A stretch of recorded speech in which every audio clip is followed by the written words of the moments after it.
story out of Luke chapter 2.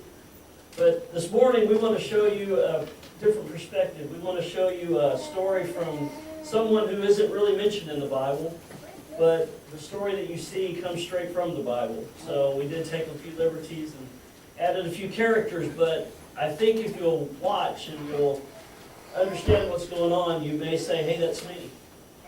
And if you do say, hey, that's me, then we need to do something about it. Anyway, this is our adaptation of the Christmas story for you. It's called The Innkeeper's Wife.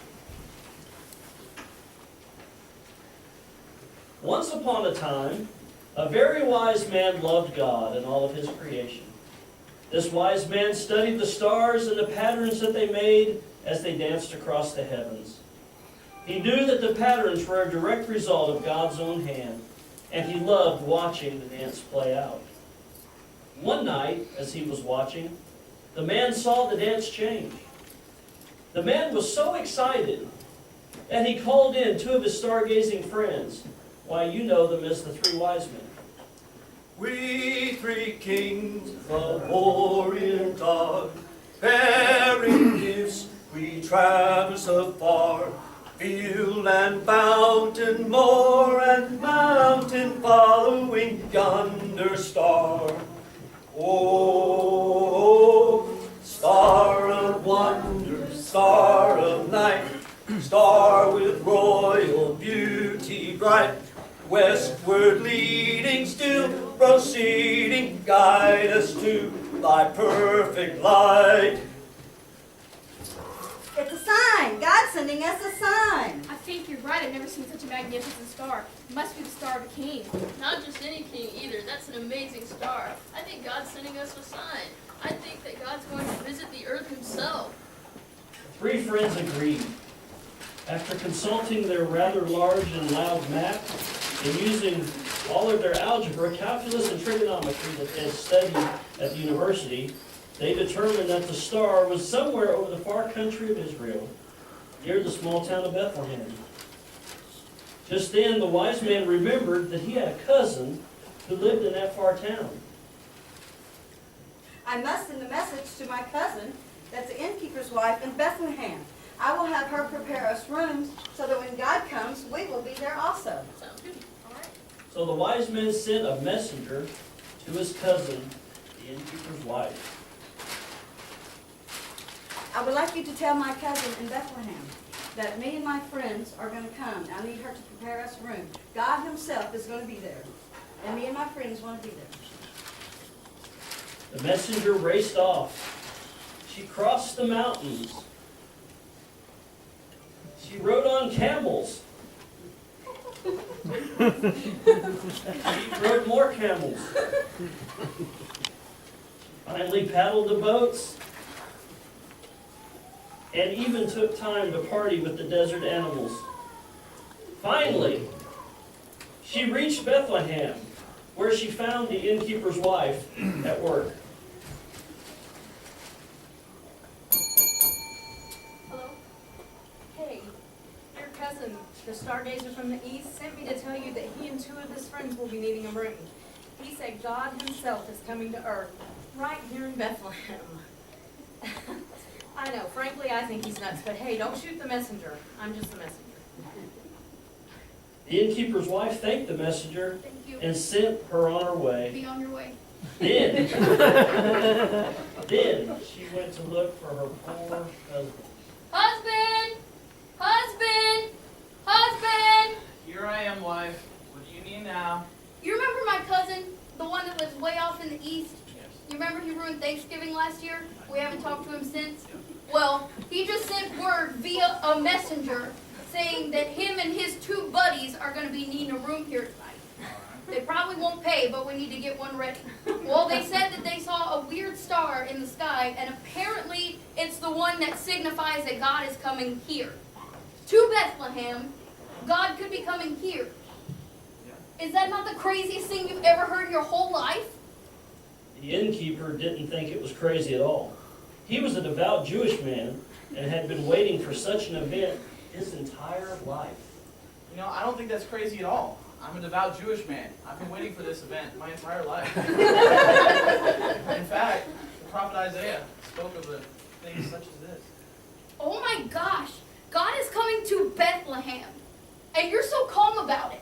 This place is filthy. What if he wants to stay in one of our rooms? The corners got cobwebs in them, the walls are filthy, the curtains aren't even white anymore, there's some weird gray tan color. You never fix that squeaky spot in the floor that I always step on. We've got to fix this place up. The innkeeper and his wife began to prepare. Why, they painted, they sewed, they patched, they rewired, they framed, they In the cleaned. highways, in the hedges, in the highways, in the hedges, in the highway, in the hedges. I'll be somewhere working for my Lord. Yes, I'll be somewhere working, I'll be somewhere working, I'll be somewhere working for my Lord. I'll be somewhere working, I'll be somewhere working, I'll be somewhere working for my Lord. I'll be somewhere working, I'll be somewhere working, I'll be somewhere working for my Lord. I'll be somewhere working, I'll be somewhere working, I'll be somewhere working for my Lord. When they had finally finished, they renamed their inn God's Inn.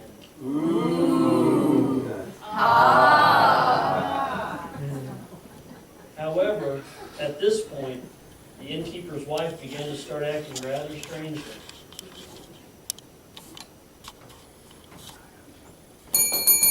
Hello. Hi.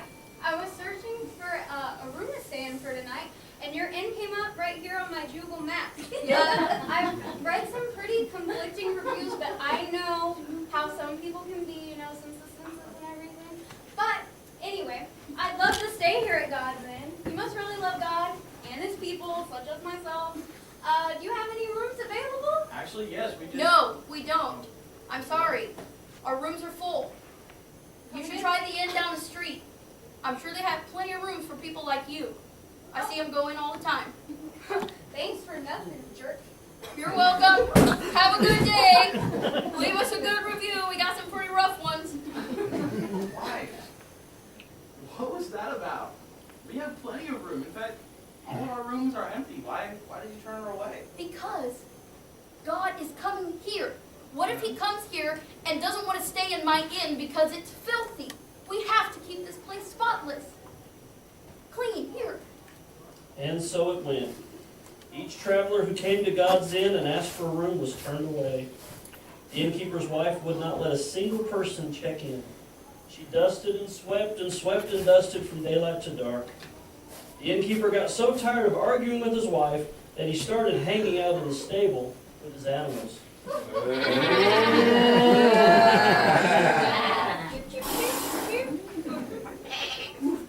Then one day, a decree went out from Caesar that all the world should be taxed. Each male returned to his city to be registered. It wasn't long before Bethlehem was overrun with people, and they were all looking for a place to stay. Many stopped at God's Inn.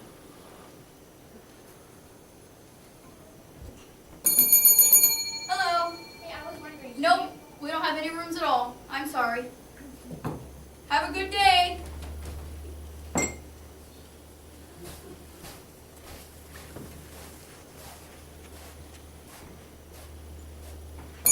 Hello. Excuse me, I was wondering if you had any rooms. I'm sorry. We're just plumb full to capacity. It'd be a fire hazard if I let you stay here. Try down the road. Thanks for nothing.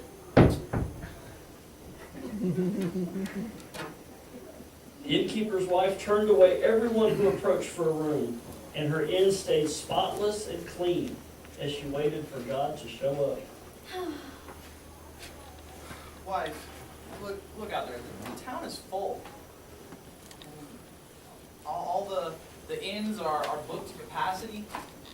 Can't we just let some people stay here? I mean, look at them. They all look so tired. I mean, look at Corey on the back row.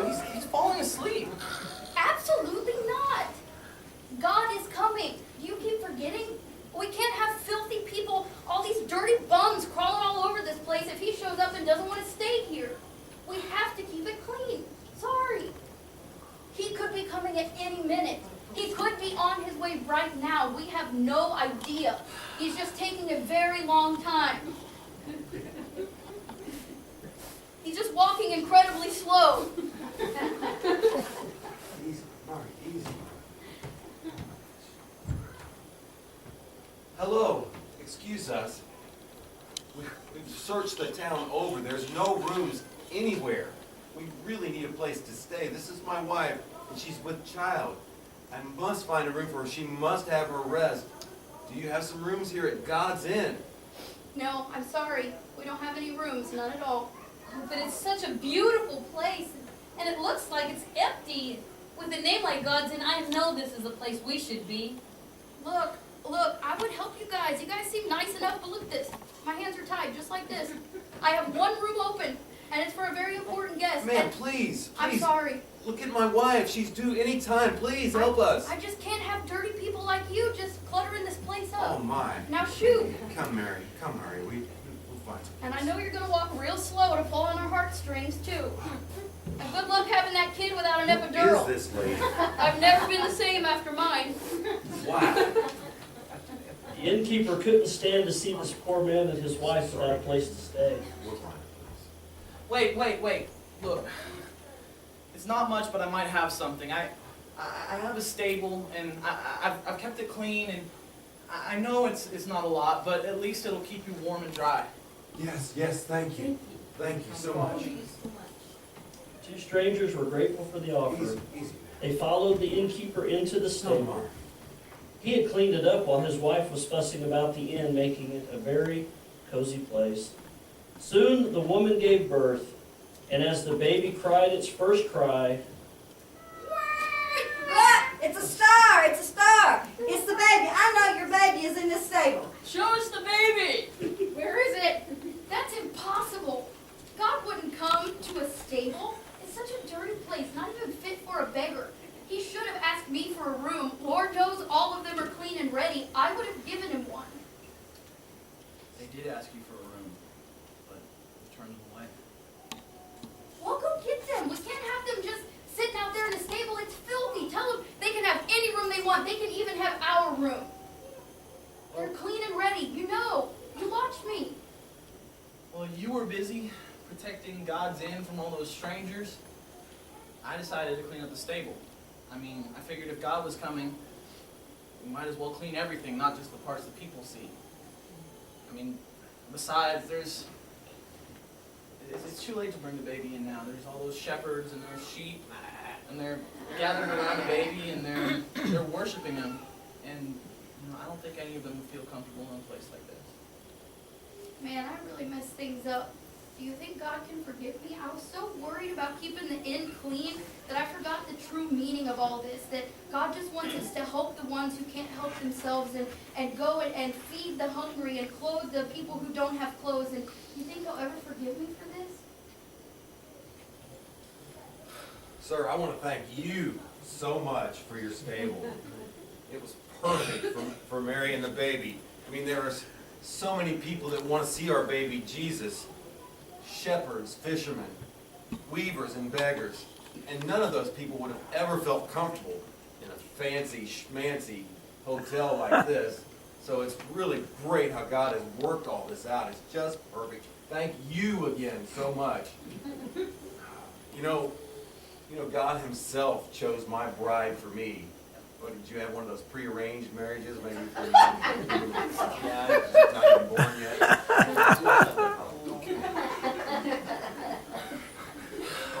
Come on, wife. It's a miraculous occasion. Let's go worship this baby king born in the stable.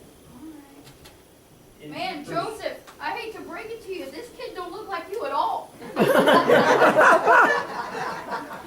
innkeeper's wife went to the stable with her husband. She spent the night mingling with the shepherds and the beggars. Then the next morning she prepared a huge breakfast and invited everyone to come eat. She didn't even fuss when the shepherds got mud everywhere. The innkeeper's wife realized that God would not come to a place where everything was in its place. He wanted a place for joyful abandon, place where stars and shepherds, kings and cattle, princes and poor people could mingle in adoration. He wanted a place where all people could share in the bread and the wine, a place where God was truly in. And so it begins, the story. If you want to hear how it ends, come back and see us on Easter. One thing we want you to remember is your God came to earth for you. You'll never find another religion or belief system where a God come to earth for his people. Your God stepped down out of heaven and gave his son for you. And we celebrate his birth today.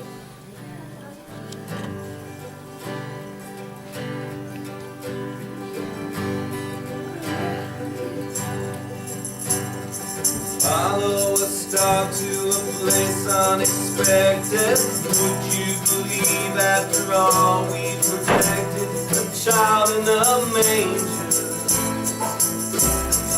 Lowly and small, the weakest of all, unlikeliest hero, wrapped in his mother's shawl, just a child. Is this who we've waited for? How many kings down from their throne? How many lords have abandoned their own? How many greats have become the least for me? How many gods poured out their hearts to romance a world that is torn all apart? How many fathers gave up their sons for me? Bringing our gifts for the newborn Savior, all that we have rather costly or meek, because we believe. Gold for his honor and frankincense for his pleasure and myrrh for the cross he'll suffer. Do you believe? Is this who we've waited for? How many kings down from their thrones? How many lords have abandoned their own? How many greats have become the least for me?